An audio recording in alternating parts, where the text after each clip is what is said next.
আসসালামু আলাইকুম রহমতুল্লাহ। আমি আপনাদের ছোট ভাই বা কারো সন্তান হিসাবে ছোট্ট একটা গুরুত্বপূর্ণ বিষয় নিয়ে আমি আপনাদের কাছে এসেছি। গুরুত্বপূর্ণ বিষয়টা হলো, আপনারা নিশ্চয়ই অবগত আছেন, জানেন, বর্তমানে মিডিয়াতে বা টিভির পর্দায় যে একটা বিষয় নিয়ে সবচেয়ে বেশি আলোচনা একজন আলেমকে নিয়ে, মুফতি আমির হামজাকে নিয়ে, যে কোনো একটা সাংবাদিক কনফারেন্সে উনি উদ্দেশ্য করে রাসূলুল্লাহ সাল্লাল্লাহু আলাইহি ওয়াসাল্লামের আদর্শকে নিয়ে একটা ব্যাখ্যা দিয়েছিলেন।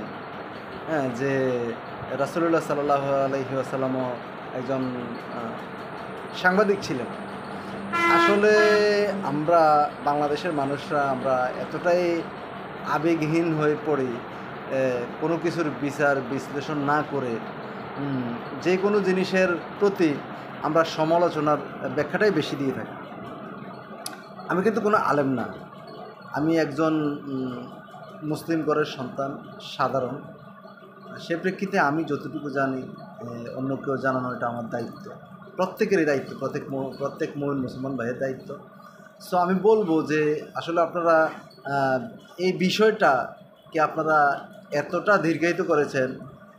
উনি কিন্তু তারপরও রাসূলুল্লাহ সাল্লাল্লাহু আলাইহি ওয়াসাল্লামের সাথে কোনো কিছুর তুলনা হয় না, সেটা সবাই জানে। আসলে উনি বিষয়টাকে এভাবে বলতে নাও বলতে পারতেন, কারণ বুঝেনই তো এই দেশে আসলে কোনো কিছুকে মানুষ যদি উছিলা পায়, সহজ ভাষায় বলি আমি, উছিলা পায়, যেমন এখন এটা যদি জামাত ইসলামের জায়গায় যদি অন্য কোনো দল হতো তাহলে এ নিয়ে মাথা ব্যথা হতো না, কোনো সরকারি দল হতো তাহলে মাথা ব্যথা হতো না, ঠিক আছে। এখন মুফতি আমির হামজা যেহেতু বাংলাদেশ জামাত ইসলাম করেন, মূল প্রেক্ষাপট, মূল উদ্দেশ্য কিন্তু এইটাই যে জামাত ইসলামকে কীভাবে ছোট করা যায়। আসলে যাই হোক, আমি বলবো মুফতি আমির হামজা হয়তো আবেগের বশে বলেছেন, বা সাংবাদিকদেরকে কিছু শিক্ষা দেওয়ার জন্য বলেছেন। যে প্রেক্ষিতে বলে থাকেন, হয়তো রাসূলুল্লাহ সাল্লাল্লাহু আলাইহি ওয়াসাল্লামকে সাথে তুলনা করা উচিত হয়নি আমার দিক থেকে, কিন্তু একটা প্রেক্ষাপট থেকে বোঝা যায় যে যখন আপনি একজন, এই যে সাংবাদিকের সাথে ওনারা একটা বৈঠকে কথা বলতে গিয়েছিলেন, বৈঠকে বসার পরে উনি ব্যাখ্যাটা দিয়েছিলেন যে রাসূলুল্লাহ সাল্লাল্লাহু আলাইহি ওয়াসাল্লাম একজন সাংবাদিক ছিলেন। সো রাসূলুল্লাহ সাল্লাল্লাহু আলাইহি ওয়াসাল্লাম কিন্তু একজন বার্তাবাহক। আল্লাহ রাব্বুল আলামিন রাসূলুল্লাহ সাল্লাল্লাহু আলাইহি ওয়াসাল্লামের কাছে ওহী পাঠাতেন, নাজিল করতেন। রাসূলুল্লাহ সাল্লাল্লাহু আলাইহি ওয়াসাল্লাম সবার কাছে ওটা প্রচার করতেন। ওই বিষয়টা আর বর্তমান সাংবাদিকদের বিষয়টা কিন্তু এক না। বাংলাদেশের সাংবাদিকরা শতকরা 99% সাংবাদিকের সাথে আসলে বিষয়টা তুলনা হয় না, এটাই বাস্তব। কারণ তারা কখনোই, বেশিরভাগ মানুষ সাংবাদিকরাই ন্যায় প্রচারে তারা ব্যর্থ, ন্যায় প্রচার করতে চায় না। সেই বিষয়টা আসলে মাথায় রাখা দরকার ছিল মুফতি আমির হামজার।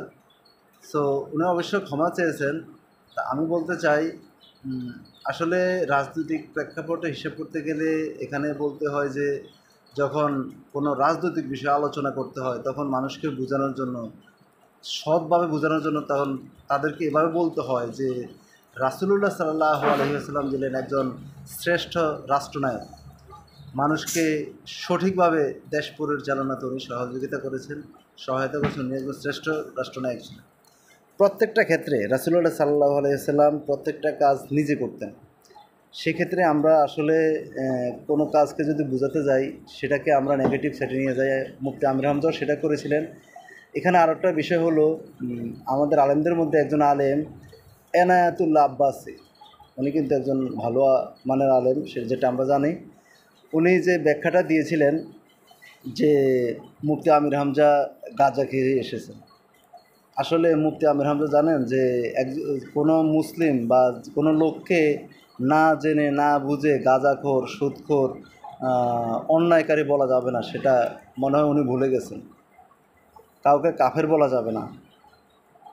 আপনি একজন বড় মাপের আলেম হয়ে আরেকজন আলেমকে এভাবে বলতে পারেন না। আপনি জানেন কত বড় গুনার কাজ আপনি করেছেন। যদি উনি সত্যিই গাঁজা খেয়ে না থাকে, মদ খেয়ে না থাকে, তাহলে আপনি এই কথাটা কীভাবে বললেন? আপনি কি দেখছেন? একজন আলেমের বিরুদ্ধে আপনি বলতেছেন, আপনার কারণে তো সাধারণ জনগণরা কথা বলতে আরও সাহস পায়। সো আমি বলবো যে আপনারা নিজেকে সংযম করেন, নিজের ভিতরকে সতর্ক রাখেন। মুফতি আমির হামজা দেশের বর্তমান প্রেক্ষাপটকে নিয়ে বোঝানোর ক্ষেত্রে কথাটা বলেছিলেন। আপনি একজন আলেম হিসাবে সেটাকে ব্যাখ্যা দিয়ে ছোট করে বলতে পারতেন, কিন্তু আপনি আসলে আলেমের কাতারে পড়েন কিনা আমি জানি না। মুফতি এনায়েতুল্লাহ আব্বাসী, মুফতি না।